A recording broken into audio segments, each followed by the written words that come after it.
Good day mga kaponkan, and in this episode, napaka-exciting yung i-discuss ko naman sa inyo. It's all about onboarding a client. So, after bumili ng client ng service ninyo, whatever services that is, you need to onboard them. Hindi yung after lang bumili, tapos nagtatrabaho kayo diretso. Hindi. Meron process na dapat nyong gamitin or gawin para mas smooth yung proseso at mas magustuhan niya ng client mo. Kasi if you have a better onboarding process, then mas magugustuhan nila yan, bibili pa sila next time sa inyo kasi maganda yung process mo. So, punta tayo sa screen ko. Ipapakita ko naman sa inyo dito kung paano namin siya ginawa, no?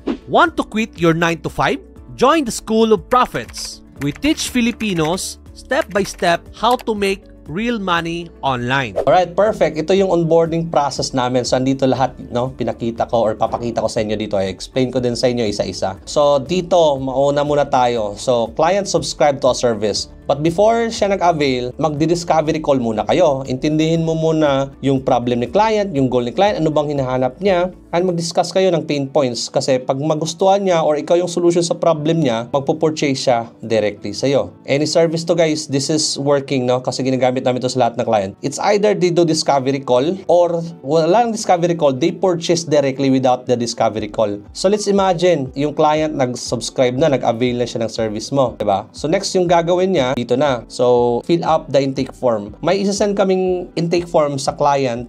Doon, magtatanong kami sa kanila about sa service na binibili nila. Kasi ibang service, iba't ibang intake form din yung isa-send namin. Okay? So, nagmamatter siya. Kaya, sa company mo, gagawa ka ng different intake form depende sa service. No? Kung freelancer ka, isa lang yung service mo, the same din yung isa-send mong intake form. Usual intake form, anong content nilalagay, business info, address ng client, about the project. So, kayo yung may alam kung anong project yung binili nila. So, maglagay lang kayo doon ng mga questionnaire mo na dapat mong need. Depende sa task na ginagawa mo. No? Sa side namin, SEO, we ask them the website login kasi may mga install kami sa website, may mga ilalagay kami. Tapos, accurate information, no? Dapat talaga ng business na meron. Kasi kung hindi, mali din yung ginagawa nyo, guys. Okay? By the way, guys, hindi kami magpuproceed, okay? Hindi kami magpuproceed sa trabaho kung hindi kami nakapag-fill up ng intake form tsaka hindi namin siya onboarding call. Okay? So dito meron pa kaming intake form, meron pa kaming onboarding call. Importante kasi to, kasi dito sa onboarding call na yan, you are in line together, transparent ka sa client mo, ano yung mga included dun sa binili niya sa'yo at madiscuss nyo together the task, the project para wala kayong problema at the end of the day, no? So mga expectations, kasi for example, dito sa onboarding call,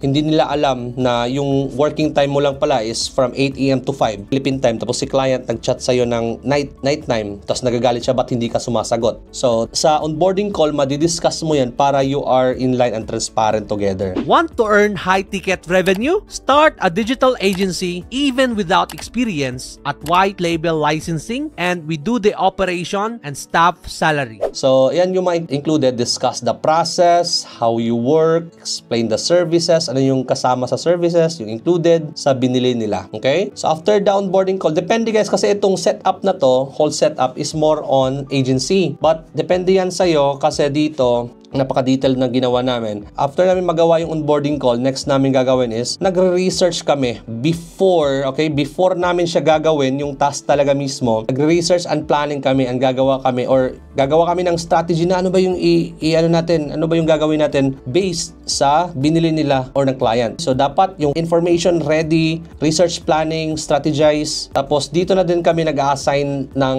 assignment dun sa specialist na gagawa. So, meron kaming different persons sa department, sa iba't ibang tao yung gumagawa nito. Tapos, add the projects to the project management dashboard. Meron kaming dashboard where the project and all the information malalagay sa isang dashboard. Tapos, i-assign din namin yan sa customer support namin. Tapos, assign to our project manager. Okay? Next, after namin mag-planning, dito na kami magsisimula magtrabaho. Simulan namin lahat ng research and everything, magsisimula na kami dyan magtrabaho. And then, once it's done or completed, doon na namin siya isi-send sa client via white label reporting. So, bakit white label reporting? Kasi meron kaming white label guys, no? By the way, yung white label, it's a program where you don't need to create your agency para magkaroon ka ng agency, no? It's either freelancer ka, agency owner, or investor, or wala kang idea online, pwede mo tong gawing business kasi makipag-partner ka na lang sa amin. So, I have a team, tapos ikaw magaling kang mag-sales, magaling kang mag-close, then partner tayo, kami nagagawa ng trabaho mo, sasend mo sa client, kumita ka pa. So, ganon. Book ka na lang call or ask me how to do that para pag-usapan natin. Okay? So, yan yung proseso ng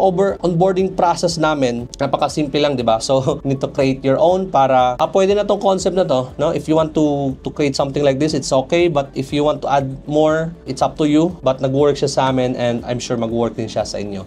So, yeah, that would be all for the onboarding process. I want to see you guys sa mga next videos na gagawin natin kasi marami pa akong i-share sa inyong content. See you there.